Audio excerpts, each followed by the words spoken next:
मैं हूं महर बुखारी। मकबूजा कश्मीर से 27 सयाहों के मारे जाने की खबर आ रही है। अभी भी इस नंबर को ऑफिशियली कंफर्म किया जाना बाकी है, लेकिन अभी तक 27 सयाह टूरिस्ट की मारे जाने की खबर आ रही है। एज यूजुअल तहकीकात के बगैर भारत जो है वो पाकिस्तान पे इल्ज़ाम लगा रहे हैं इस हवाले से। And the interesting thing is कि जेडी वैंस अभी भारत में मौजूद हैं, जबकि नरेंद्र मोदी जो हैं वो सऊदी अरब में मौजूद हैं। अहम तरीन सूरत हाल है हमें देखने को मिल रही है। 26 to 27 are being reported dead in occupied Kashmir and tourist हैं। उमर अब्दुल्ला का ये एक्स पे कहना है the death toll is still being certain, so I don't want to get into those details. Officially convey कर दिया जाएगा जब सूरत हाल मजीद क्लियर होगी। लेकिन बकौल उमर अब्दुल्ला ये नीडलेस टू से ये अटैक जो है बड़े लार्ज स्केल पे है। It is larger than anything we have seen directed at civilians in recent years. Media as usual भारतीय मीडिया जो है वो पाकिस्तान को एक्यूज कर रहा है। कोई तफ्तीश, कोई तहकीकात नहीं। The knee jerk reaction Pakistan की तरफ ही उंगली उठाना होता है। And as usual irresponsible media from across the border is pointing fingers at Pakistan. एक पोजीशन ली हुई है भारतीय रियासत ने। एक मंदिर पर भी हमला हुआ था, इस हवाले से भी यही इल्ज़ामात लगाए जा रहे थे। आपको डेवलपिंग सिचुएशन है, इस हवाले से कनेक्ट करते हैं, आपको मज़ीद डिटेल्स भी फराहम करते हैं। लेकिन on our side of the border 72 घंटे के अल्टीमेटम्स हैं। सिंध की अवाम मुतनाज़ मंसूबे पर आपे से बाहर है। Even as right now as we speak peoples party का इल्ज़ाम यह है कि पंजाब हुकूमत का वफाक से ज़ाती झगड़ा है और हुकूमत को ये अंदेशा है कि पीपल्स पार्टी जो है वो नेशनलिस्ट के हाथों इस्तेमाल हो रही है। इट इज़ बीइंग यूज्ड और ऑपोजिशन को ये गुमान है कि सिंध हुकूमत नहरों की तामीर के मामले पर खुद सौदेबाजी करने के बाद अब हिपोक्रेसी यानी कि मुनाफकत कर रही है। नहरों की तामीर का मामला पीपल्स पार्टी के लिए कड़ा इम्तिहान बन चुका है नाजरीन। और आज ऐवान बाला में चेयरमैन यूसुफ रजा गिलानी की ज़ेर सदारत इजलास शुरू हुआ तो तहरीक इंसाफ समेत कमोबेश ऑपोजिशन की तमाम तर जमातों ने केनाल्स के मामले पर शदीद एहतजाज किया। पीपल्स पार्टी के खिलाफ मुनाफकाना सियासत के नारे लगाए गए।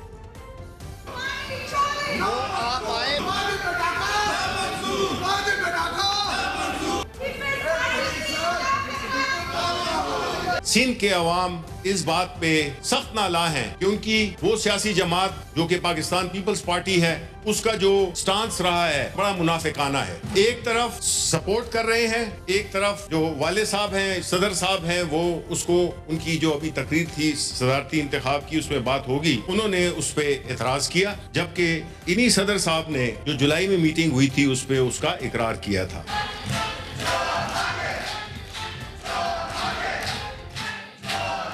जरदारी ने पीपल्स पार्टी ने सिंध का पानी बेच दिया है। उनको डंडा चला है कि जी या तुम लोग हुकूमत में बैठोगे और हमारी बात मानोगे वरना हम लोग तुम्हें चलता कर देंगे। वो इंडिपेंडेंटली कोई काम कर ही नहीं सकते हैं, ना मुस्लिम लीग नून ना पीपल्स पार्टी। वो तो कठपुतली हैं। रात को उनको जिन्नात नाज़िल होते हैं और उनके अंदर जो रेवोल्यूशनरी फर्वर जो होता है वो सारे के सारा वेपरेट कर जाता है।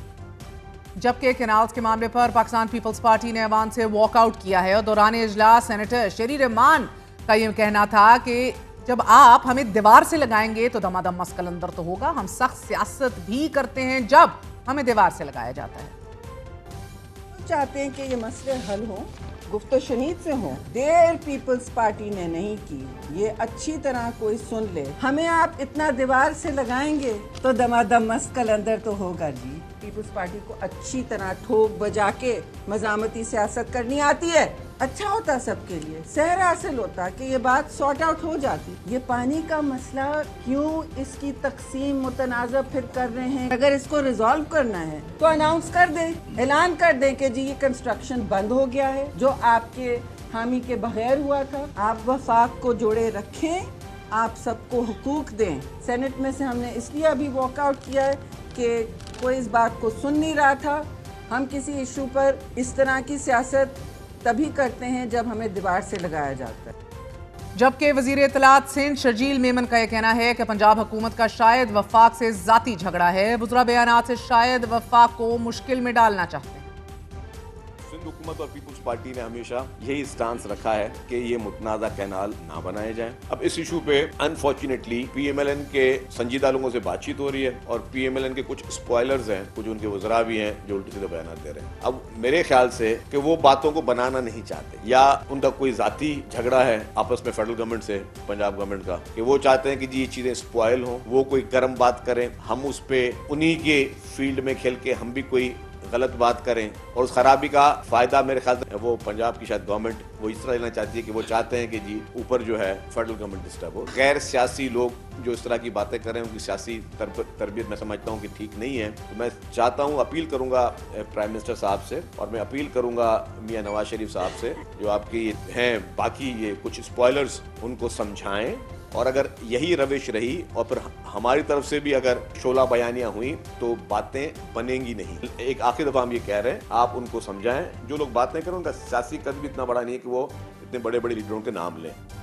सेनेट इजलास में वफाकी वजीर कानून आजम नजीर तारड़ ने आज अपोजिशन और अपनी इत्तेहादी जमात के तहफ़्फ़ुज़ात को जवाब कुछ यूं दिया कि अपोजिशन शायद बात इसलिए नहीं सुनना चाहती कि उनके पास पूछने को ना कोई सवाल है और ना ही सुनने की हिम्मत। और इस मामले में कोई चीज बलडोज नहीं होगी, कोई चीज बलडोज नहीं होगी। लेकिन मेरे जो साथी हैं इस वक्त अपोजिशन के, वो शायद इसलिए नहीं सुनना चाहते कि उनके पास ना पूछने को कोई सवाल है ना सुनने की हिम्मत है। हम आपके सवालों के जवाब देने के लिए यहाँ पे आए हैं और ये तर्ज सियासत अगर आपने रखना है तो इससे मुल्क की खिदमत नहीं होगी, इससे ये मामले हल नहीं होंगे।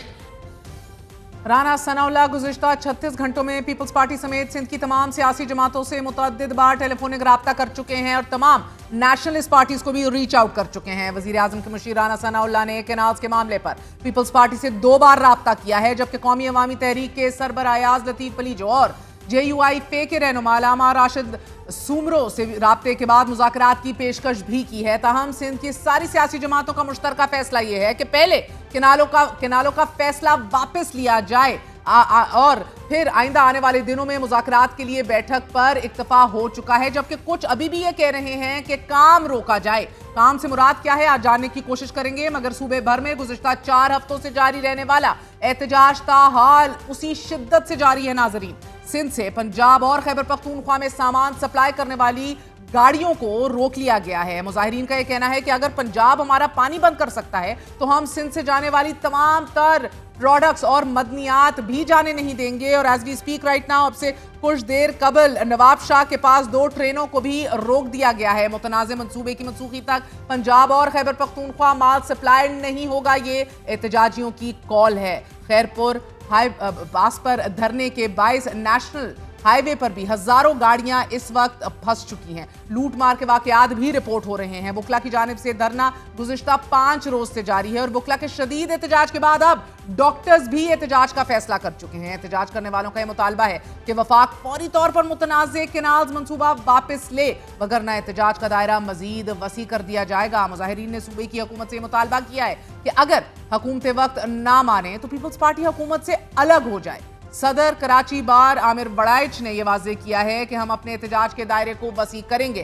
कैनाल बनी तो अवाम पानी की बूंद बूंद के लिए तरस जाएंगे। खैरपुर के अलावा घोटकी, लाड़काना, जामशोरो समेत मुख्तलिफ शहरों में रैलियां निकाली जा रही हैं कि जहां मुजाहिरीन ने मुतनाज़े नहरी मंसूबों को सिंध के वसाइल पर हमला करार दे दिया है। वजीर आला सिंध मुराद अली शाह का भी यह कहना है कि जमानत देता हूं कि कैनाल्स नहीं बनेंगी। उम्मीद है कि वजीर आजम इंसाफ पर मबनी फैसला करेंगे। कैनाल मंसूबा हमारे हाथ से निकल गया तो फिर एहतजाज के लिए निकलेंगे। जबकि शर्जील मेमन का भी इसी हवाले से मुतनब्बे करना था। आज आपको बताते चलें कि वजीर आला सिंध सैयद मुराद अली शाह की प्रेस कॉन्फ्रेंस पर वजीर इत्तलात पंजाब उज़्मा बुखारी ने भी शदीद रद्द अमल दिया आज और मुराद अली शाह और उनकी जमात को गुज़िश्ता 16 सालों से सिंध में हुक्मरानी के हवाले से सवाल उठाया और कहा कि अपनी कारकर्दगी बतानी चाहिए और ना कि गंडापुर से आप मुख्तलिफ